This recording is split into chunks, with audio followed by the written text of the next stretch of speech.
دوستو، اسرائیل اور دنیا میں موجود زیادہ تر مسلم دیشوں کی دشمنی سے بھلا کون انسان واقف نہیں ہے۔ ہم میں سے ہر انسان یہ بات اچھی طرح سے جانتا ہے کہ آج بھی دنیا کے زیادہ تر مسلم دیشوں کا یہ ماننا ہے کہ اسرائیل کوئی دیش نہیں ہے بلکہ ایک ایسی آبادی ہے کہ جس کو غیر قانونی طرح سے عرب فلسطینیوں کی زمین پر بسایا گیا ہے۔ یہی وجہ ہے کہ جب سے اسرائیل دیش وجود میں آیا ہے تب سے لے کر آج تک لگاتار وقت پر اسرائیل کی بہت سارے مسلم دیشوں سے جنگیں ہوتی رہتی ہیں۔ ویسے تو یہاں کچھ مسلم دیش ایسے ہیں کہ جن کے ساتھ وقت پر اسرائیل کے رشتے بہت زیادہ نارمل بھی رہتے ہیں، مگر اگر بات کریں عراق دیش کی تو شاید کوئی ہی ایسا وقت گزرا ہوگا جب اسرائیل اور عراق کو آپس میں ایک دوسرے کے ساتھ دیکھا گیا ہوگا، ورنہ ہمیشہ سے ہی ان دونوں کو آپس میں ایک دوسرے کا بڑا دشمن مانا جاتا ہے۔ اور اگر خاص طور سے بات کی جائے صدام حسین کے دور کی تو اس دور میں تو یہ دشمنی اور بھی زیادہ گھاتک روپ لے لیتی ہے، یعنی کہ اس دور میں تو عراق اور اسرائیل اتنے خطرناک دشمن ہوا کرتے تھے کہ جس کی مثال بھی نہیں دی جا سکتی ہے۔ ویسے تو مجھے امید ہے کہ آپ میں لگ بھگ سبھی لوگ صدام حسین کو پہلے سے ہی بڑی اچھی طرح سے جانتے ہوں گے، مگر پھر بھی میں آپ لوگوں کو بتاتا چلوں کہ صدام حسین اس لیڈر کا نام ہے کہ جنہوں نے نہ صرف عراق پر ایک لمبے وقت تک راج کیا بلکہ ساتھ ہی ساتھ اتنے طاقتور بھی تھے، ان کی گنتی دنیا کے سب سے طاقتور نیتاؤں میں کی جاتی ہے۔ بلکہ آسان لفظوں میں ہم یہ بھی کہہ سکتے ہیں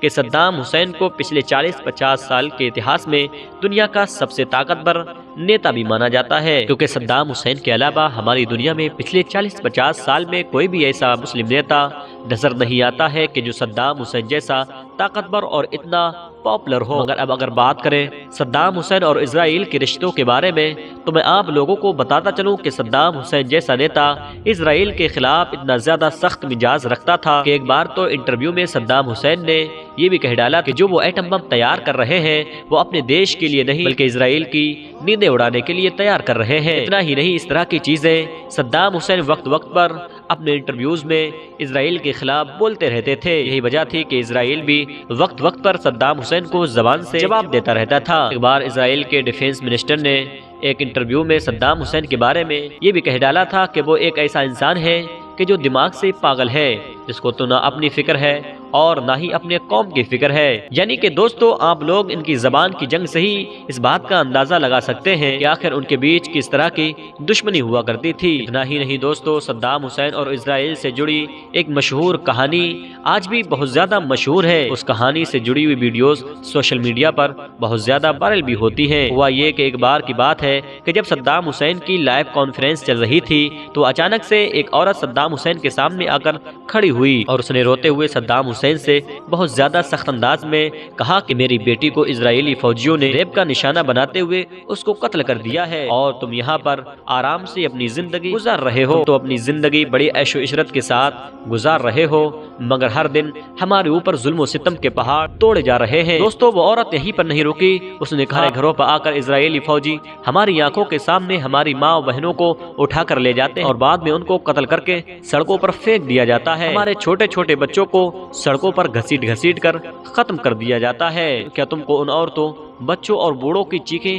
بالکل سنائی نہیں دیتی ہیں کہ جو ہر دن اسرائیلی فوجیوں کی گولیوں کا نشانہ بن رہے ہیں؟ کیا تم سوچتے ہو کہ تم سے ان بچوں، عورتوں اور ان بوڑھوں کا حساب نہیں لیا جائے گا؟ اس عورت کے سخت انداز میں کہے گی۔ ان ساری باتوں کو سننے کے بعد صدام حسین کی آنکھوں میں فوراً آنسو آ گئے تھے اور صدام حسین لائیو کانفرنس میں ہی لمبے آنسوؤں سے رونے لگے تھے۔ میں آپ لوگوں کو بتاتا چلوں کہ لائیو کانفرنس سے یعنی کہ اس کو لائیو کانفرنس کی طرف منسوب کر کے سوشل میڈیا پر بہت ساری ویڈیو اپلوڈ ہے جن میں صدام حسین کو لائیو کانفرنس میں روتے ہوئے دیکھا گیا ہے اور باقاعدہ اس عورت کو بھی دیکھا گیا ہے کہ جو سخت انداز میں صدام حسین کو ڈانٹ کر سوال کر رہی ہے۔ مانا جاتا ہے کہ لائیو کانفرنس میں ہونے والے اس بڑے حادثے کے فوراً بعد رات میں ہی صدام حسین نے اپنی آرمی کے بڑے آفیسر کی میٹنگ بلائی تھی، جن میٹنگ میں صدام حسین فوراً یہ آرڈر جاری کیا تھا کہ اسرائیل کی راجدھانی یعنی کہ تل ابیب کے اوپر حملہ کیا جائے۔ صدام حسین کے اس آرڈر کے بعد ہی فوراً عراقی ایئر فورس کی طرف سے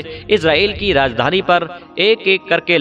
ایک کے بعد ایک لگاتار 40 سے 50 میزائل داغے گئے تھے۔ اس کی وجہ سے اسرائیل کو بہت زیادہ نقصان بھی جھیلنا پڑا۔ فی الحال دوستو، آج کی اپنی ویڈیو کو ہم یہیں پر ختم کرتے ہیں۔ ویڈیو پسند آنے پر نہ صرف ویڈیو کو لائک کریں بلکہ اپنے فرینڈ کے ساتھ شیئر بھی ضرور کریں اور اسی طرح کی نالجبل اور ہسٹوریکل ویڈیوز ہمیشہ دیکھنے کے لیے ہمارے چینل کو سبسکرائب کریں اور ساتھ ہی ساتھ بیل آئیکن کو بھی پریس کر لیں۔